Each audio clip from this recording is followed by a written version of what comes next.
Korban keracunan kupat tahu di Desa Pesawahan Kecamatan Banjaranyar, Kabupaten Ciamis, Jawa Barat terus bertambah. Bahkan jumlah pasien keracunan kini memenuhi ruang perawatan di Puskesmas Cigayam, sehingga sebagian pasien akan dialihkan ke puskesmas terdekat lainnya. Kepala Dinas Kesehatan Kabupaten Ciamis, Yoyo, mengatakan pihaknya saat ini tengah melakukan investigasi langsung ke lapangan terkait adanya kasus keracunan makanan warga Desa Pesawahan. Saat ini pihaknya telah melakukan pemeriksaan serta mengambil sampel makanan, di mana dari keterangan beberapa pasien mereka hampir sama mengaku usai memakan jajanan yang sama, yaitu kupat tahu. Maka dari itu petugas akan melakukan uji lab terhadap sampel makanan yang sudah diamankan. Jumlah pasien yang masuk ke Puskesmas Cigayam saat ini masih terus bertambah. Semalam ada 25 pasien dan sekarang bertambah menjadi 35 pasien. Kemungkinan sebagian pasien akan dialihkan ke puskesmas terdekat lainnya seperti PKM Banjarsari dan PKM Pamarican. Pemindahan sebagian pasien korban keracunan kupat tahu ini mengingat kapasitas PKM Cigayam sudah tidak muat untuk menampung pasien. Mengingat saat ini masih dalam situasi pandemi, maka untuk menghindari terjadinya kerumunan, pihaknya lakukan pemindahan sebagian pasien. Yang dirawat di PKM disesuaikan dengan kapasitas, tentunya dengan jumlah yang dibatasi. Pak, nama siapa Pak? Tahyun. Hah? Tahyun. Pak Tahyun. Pak Tahyun, tadi sebelum kesini itu Bapak konsumsi makanan apa sih? Kalau itu makan kupat tahu. Kupat tahu. Kupat tahu di mana berarti makannya tadi Pak? Lider. Pada yang keliling Lider. Bukan nah selepas makan kupat tahu itu Bapak langsung terasa seperti apa sih? Mules. Mules. Terus ada pusing-pusing Pak? Ada. Pusing terus ada muntah lagi gitu. Itu muntah. Jadi pusing sekarang Bapak? Aduh. Oh, sakit di perut, sakit berarti ya? Terima kasih Pak. Kami mendapatkan laporan dari petugas kesehatan yang ada di desa terkait dengan adanya keluhan yang dirasa oleh masyarakat. Kemudian keluhannya sama, mual muntah, kemudian ada diare. Setelah kami lakukan koordinasi dengan pihak desa ya, dan bidan desa melakukan investigasi ke lapangan, kemudian kami menyisir mana yang keluhannya ringan dan keluhannya perlu ditangani lebih lanjut dengan kondisi lemas misalnya. Kemudian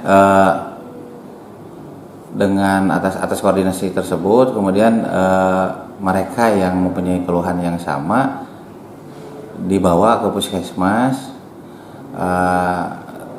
tentunya dengan pengkondisian ya. Kemudian kami menangani atas keluhan tersebut dan kami sementara ini belum bisa menyimpulkan ini dari penyebabnya dari makanan atau dari kuman seperti itu. Karena ini perlu adanya pemeriksaan lebih lanjut. Apabila disimpulkan dari makanan ataupun dari kuman sekalipun itu harus ada pemeriksaan lebih lanjut. Untuk yang dirawat ada 25, tapi yang diinfus hanya 22 orang dan 3 orang hanya diobservasi karena itu pun bagian dari anggota keluarga yang sakit, misalkan ada ibu dan anaknya. Jadi anaknya juga kondisinya aman, tapi karena orang tuanya di sini ini jadi ikut seperti itu. Tapi kita observasi juga sama.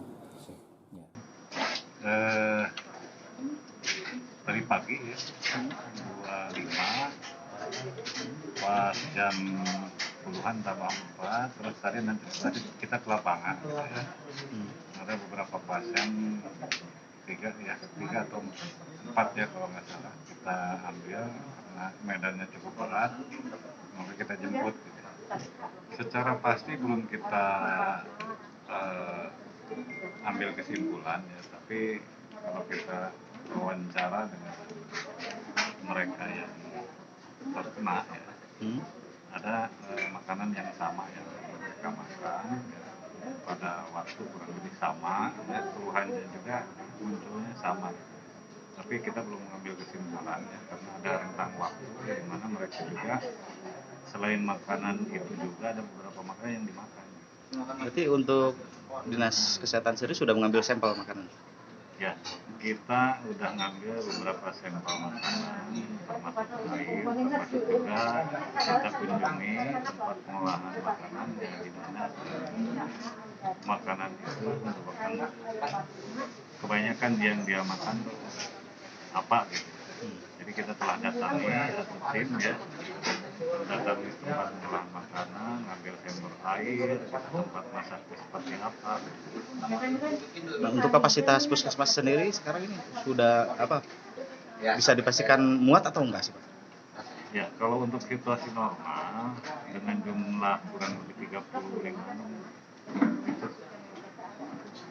berlebih ya, karena standar perawatannya paling 10-15%. Berarti untuk antisipasi ini overload itu bagaimana? Antisipasinya kita libatkan puskesmas perawatan yang ada di sekitar.